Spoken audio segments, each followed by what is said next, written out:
जी अस्सलाम वालेकुम जी, कैसे हैं आप? सब खैरियत से हैं? अच्छा जी, आज करने वाले हैं हम गोल्ड का फोरकास्ट। टेक्निकली भी देखते हैं हमारे पास क्या क्या अपॉर्चुनिटी है और साथ में हम फंडामेंटल भी देखते हैं। तो चलते हैं फॉरेस्ट फैक्ट्री के ऊपर और देखते हैं कि हमारे पास कौन कौन से डेटास हैं जो आने वाले हैं। अगर आज की हम बात करें तो आज हमारे पास है जी अनएम्प्लॉयमेंट क्लेम का डाटा, और कल हमारे पास है बहुत ही ज़्यादा इंपॉर्टेंट एनएफपी का डाटा आने वाला है। एनएफपी तक मार्केट की कोई खास डायरेक्शन भी हमें समझ में नहीं आएगी। एनएफपी के बाद हमें मार्केट का क्लियर व्यू नज़र आएगा इंशाल्लाह। अब चलते हैं ट्रेडिंग व्यू के ऊपर और देखते हैं कि टेक्निकली हमारे पास कौन कौन से लेवल्स हैं। आप लोगों का टाइम ज़ाया ना हो इसलिए मैं लेवल यहाँ पे पहले भी कुछ ड्रा कर चुका हूँ। अगर डेली के लेवल की बात करें तो हमारे पास डेली के दो लेवल हैं इस वक्त। फर्स्ट एरिया हमारे पास है 3687 से लेके 3708, ये हमारे पास डेली का एक बड़ा अच्छा लेवल है। यहाँ पे जब मार्केट आएगी तो हमें एक अच्छा रिवर्सल देखने को मिलेगा, और अगर ये एरिया ब्रेक हो जाता है तो नेक्स्ट हमारे पास है 3628 से लेके 3645, ये हमारे पास सेकंड एरिया है। डेली के टाइम फ्रेम में लास्ट सपोर्ट है हमारे पास। अगर ये एरिया हमारे पास ब्रेक हो जाता है, इसके नीचे हमें डेली की एक क्लोजिंग मिल जाती है, तो फिर हमारा डेली का जो टाइम फ्रेम है वो हमारा बेरिश शिफ्ट हो जाएगा। फिलहाल अगर हम बात करें तो डेली में हमारे पास ये दो लेवल है जहां से हमें बाई करना चाहिए। और अगर H4 की मैं बात करूं तो फर्स्ट एरिया हमारे पास है जी 3781 से लेके 3791, मार्केट जहां पे आई थी लेकिन थोड़ा सा पहले मार्केट जहां पे इंड्यूसमेंट बना के वापस जा चुकी है। तो अब मार्केट अगेन जब जहां पे आएगी तो हम यहाँ पे अपनी ट्रेड जो है वो प्लान करेंगे। इसके अलावा H4 में हमारे पास एक और लेवल भी है, वो हमारे पास ऑलमोस्ट ये वाला एरिया है।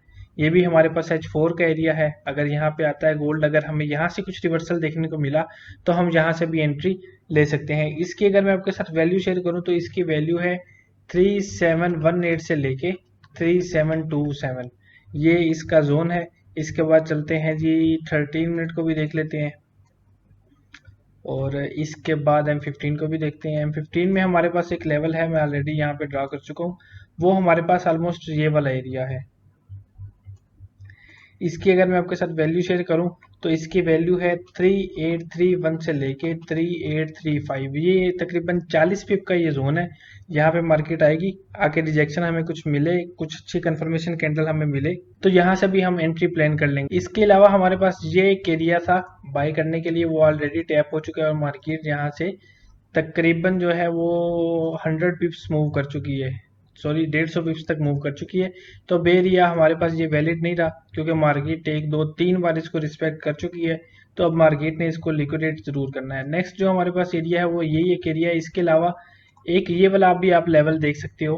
अगर मार्केट यहीं से हमें कुछ रिवर्सल दिखाए तो हम यहाँ से भी अपनी एंट्री प्लान कर लेंगे। इसकी अगर मैं आपके साथ वैल्यू शेयर करूँ तो इसकी वैल्यू है 3839 से लेके 3842, ये तकरीबन 30 पिप्स का ये जोन है। अगर मार्केट यहाँ पे आती है और यहीं से हमें कुछ रिवर्सल देखने को मिलता है तो हम यहीं से भी अपनी ट्रेड एग्जीक्यूट कर लेंगे कंफर्मेशन करने के बाद।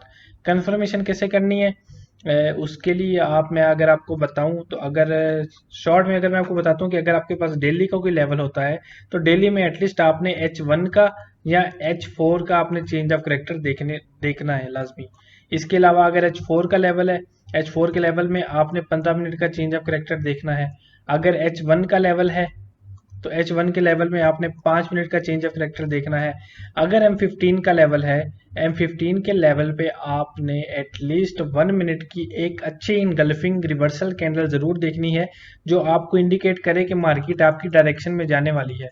ये कुछ चीजें हैं। इसके अलावा अगर आपको H1 के चार्ट पे 1 मिनट का भी चेंज ऑफ करेक्टर देखने को मिलता है तो उसके RBS पे भी आप ट्रेड ले सकते हो।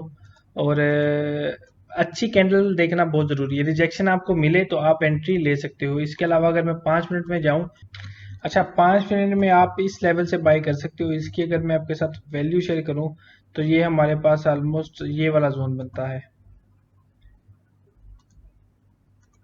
इसकी अगर मैं आपके साथ वैल्यू शेयर करूं तो इसकी वैल्यू है 3858 से लेके 3860। अच्छा अभी यहाँ पे कंफर्मेशन कैसे करनी है, आप वेट करेंगे कि ये एरिया को मार्केट टैप करे और उसके बाद हमें कुछ इस तरह की कैंडल देखने को मिले, या इनगल्फिंग कैंडल हमें देखने को मिले, हैमर देखने को मिले। इस तरह की कैंडल देखने के बाद आप यहाँ पे अपनी एंट्री प्लान कर सकते हो। डायरेक्ट एंट्री आपने प्लान नहीं करनी। इसका आपका रिस्क रिवार्ड जो है वो कुछ इस तरह से होगा तकरीबन।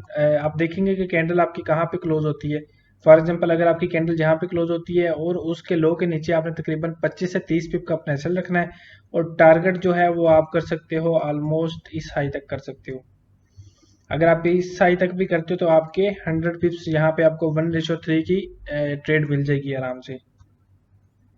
और अगर जाएंगे तो 30 पिप जाएंगे, 30 पिप में भाई आपका घर नहीं बिकेगा, ये टेंशन नहीं लो आप। बाकी बड़े टाइम फ्रेम के जो लेवल है वो मैं ऑलरेडी आपके साथ शेयर कर चुका हूँ। बाकी मार्केट जो है आज के दिन तकरीबन रेंज में ही रहेगी। उसके रीजन ये है कि कल हमारे पास एनएफपी है, एनएफपी के बाद ही हमें कोई स्ट्रांग मोमेंटम देखने को मिलेगा। वीडियो अच्छी लगी लाइक शेयर जरूर करना, और चैनल को अभी तक अगर आपने सब्सक्राइब नहीं किया तो जरूर सब्सक्राइब ठोक देना। मिलते हैं नेक्स्ट वीडियो में, तब तक अल्लाह हाफिज।